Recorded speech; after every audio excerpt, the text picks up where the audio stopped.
안녕하세요. 오늘은 SSD에 대한 얘기를 좀 해볼까 합니다. 컴퓨터 조립할 때 SSD는 거의 필수에 가까운 부품이 되어 있습니다. 예전에는 하드디스크에다가 OS를 깔고 사용을 했었는데, 하드디스크의 속도 한계로 인해서 OS 설치를 거의 하지 않습니다.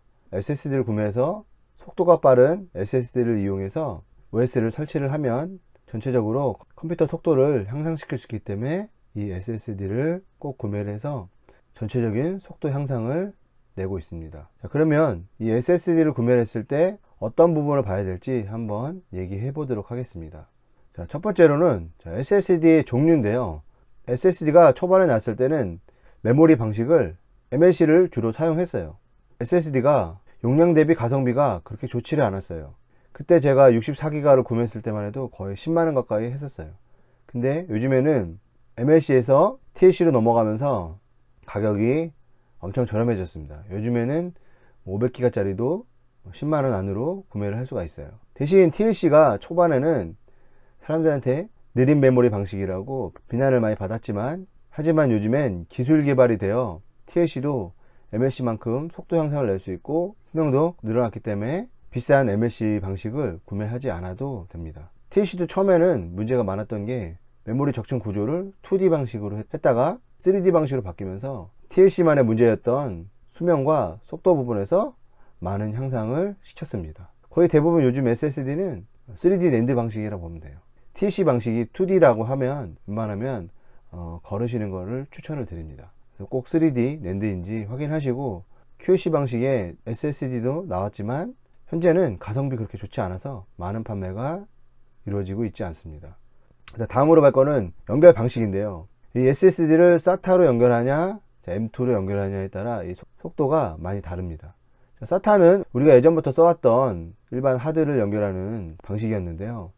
SSD도 연결해서 쓸 수가 있는데요. SATA는 최대 연결 속도가 6GBps 밖에 안 돼요. 그래서 SSD를 더 빠르게 쓰고 싶다 그래도 이 연결 방식이 SATA 방식의 최대 속도 문제로 인해서 속도가 제한적이었어요. M2 방식에서도 NVMe로 연결을 시키면 PCI 익스프레스 최대 속도인 64GBps까지 낼 수가 있는 장점을 가지고 있습니다.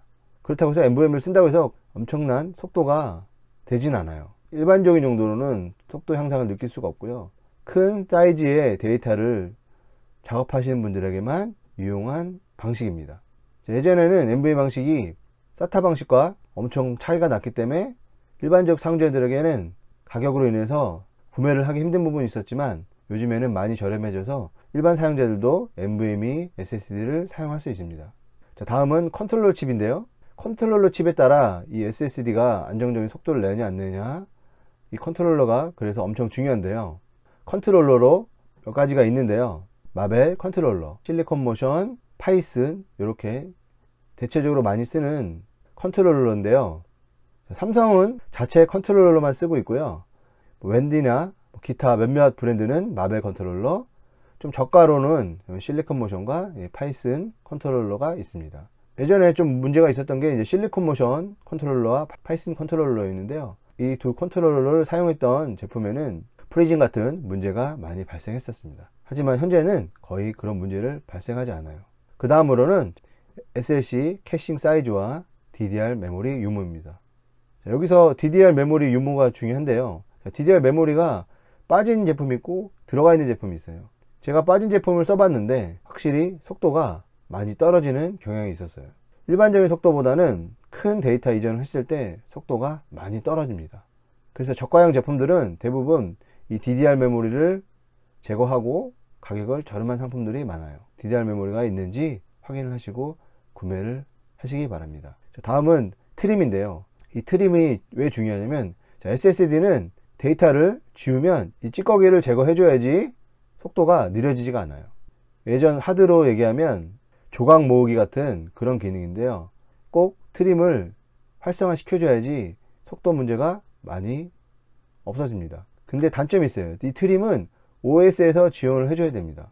윈도우 XP 같은 OS에는 지원을 하지 않아요. 그 윈도우 7도 처음에는 지원을 안 해가지고 나중에 패치나 수동으로 활성화를 시켜줘야 됐었습니다. 그 다음에 이제 GC 기능이 있는데요. GC는 OS에서 이렇게 지원하지 않았을 때 자체적으로 이 찌꺼기를 제거해주는 기능입니다. 이 직시 기능이 있으면 왜 좋냐면 OS가 지원 안 하는 트림 기능을 이 직시 기능으로 쓸 수가 있어요. 윈도우 XP나 뭐 플레이스테이션 같은 경우는 이 트림 기능을 지원하지 않기 때문에 이 직시 기능이 있는 SSD를 꼭 구매를 하셔야 됩니다. 그래야 찌꺼기를 자체적으로 제거해 주기 때문에 속도 문제를 해결할 수 있습니다. 자, 이상으로 SSD에 대한 얘기를 했고요. 제 영상이 유익하셨거나 도움이 되셨다면 좋아요와 구독도 한번 부탁드리겠습니다.